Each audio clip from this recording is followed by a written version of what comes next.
In this video, I make a repair on a drain for a commercial kitchen sink. This particular sink is one that the servers dump out all of the drink cups, so there's a little catch basin there that catches all the straws and the ice cubes. This is a pretty popular restaurant, probably one in every town. I started this by removing the old basket strainer and then cleaning out all the gunk that was sitting in this sink. A little bit gross, but you kind of have to get used to it with commercial kitchens because, you know, they're all about production, and you can't really knock this restaurant because it's just about every restaurant that you do work in. I'm going to be putting in a standard basket strainer. That's what was in there before. I'm not worried about putting in like a rotary valve. A rotary basket strainer is the one that you would see on like 3-compartment sinks, and the reason they use those is it's got a little lever that actually comes out to the front of the sink, because when they're doing dishes in a commercial kitchen, that water's usually 12 to 18 inches deep, and it's sometimes pretty hot as well. So having a rotary dump valve towards the front of the sink allows you to drain the sink without having to put your hand in the water to drain it out. Now, trigger warning, I'm using silicone on this on my basket strainer. I know a lot of people prefer to use plumber's putty, but anytime I'm in a commercial kitchen, in my experience, I've found that using silicone has never let me down, especially when you get a stainless steel sink that's been leaking for a while, like on this one, and there's actually quite a bit of surface rust on it. And I find that when you use plumber's putty, it is a lot more likely to leak or leak in the future.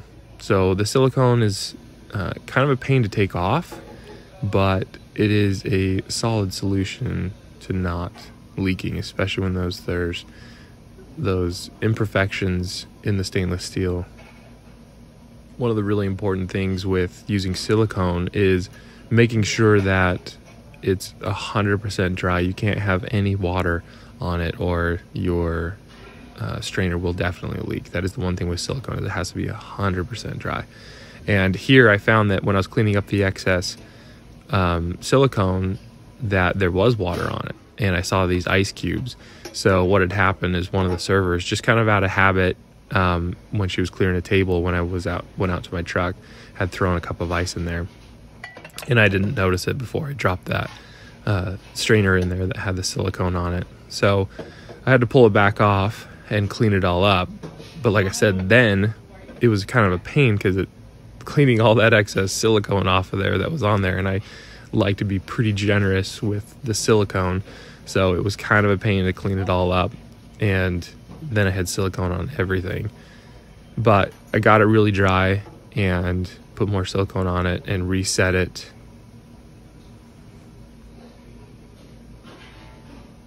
I tightened it from the bottom and then start to clean up all the excess silicone again.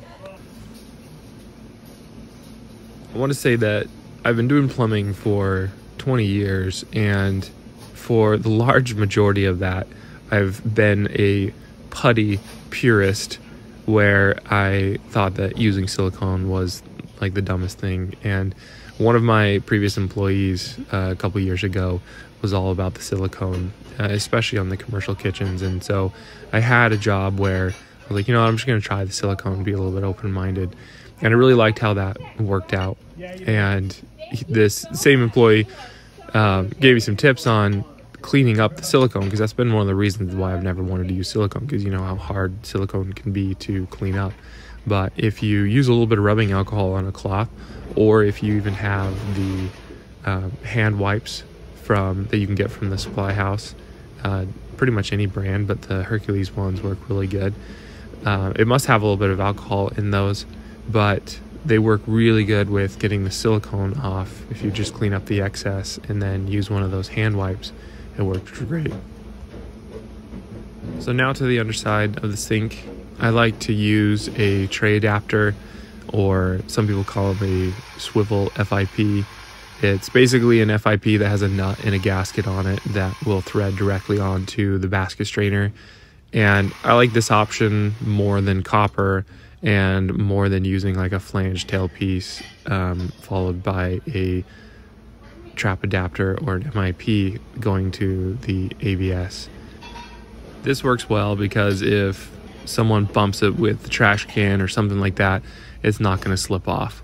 Copper is great, but in my experience, when I see copper, if it's done right and they use a FIP directly onto the strainer, then there's nothing wrong with that. It's usually pretty solid. However, if it does happen to leak, you have to cut the copper to be able to take it off, and that does end up happening. So then someone uses a Fernco, and the temperature fluctuation between hot and cold on that Fernco and a lot of grease in the kitchen and the weight of the copper, I see those drains slip down all the time. So like this one had a bunch of zip ties holding it up all over because it had kept slipping off of the Fernco. So after putting in the tray adapter, now I'm connecting the rest of the pipe.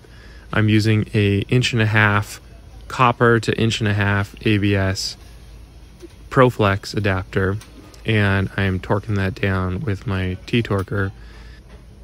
This is a pretty important part of using any Fernco or mission coupling or no hub band. If you use a 5/16 or 3/8 nut driver, depending on the size of your Fernco, and get it as tight as you can with that screwdriver, you'd be amazed at how much tighter you actually get it when you torque it down with the T-torquer.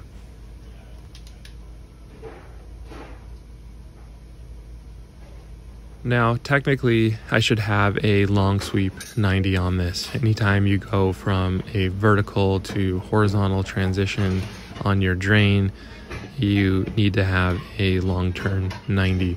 However, underneath 3-compartment sinks or just sinks that are exposed, I'm not typically too concerned about it. One, the clearance issues, I can get my drain pipe up higher and a little bit tighter by just using a medium sweep or a regular sweep.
After I got everything hooked up, I ran some water, filled up cups of water, and ran it in the sink because there's no faucet in this sink, and made sure that everything was good and not leaking.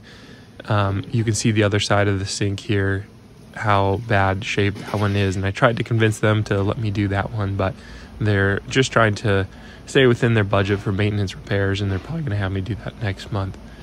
Appreciate you watching. If you have any questions, leave them in the comments, and like and subscribe if you like more videos like this.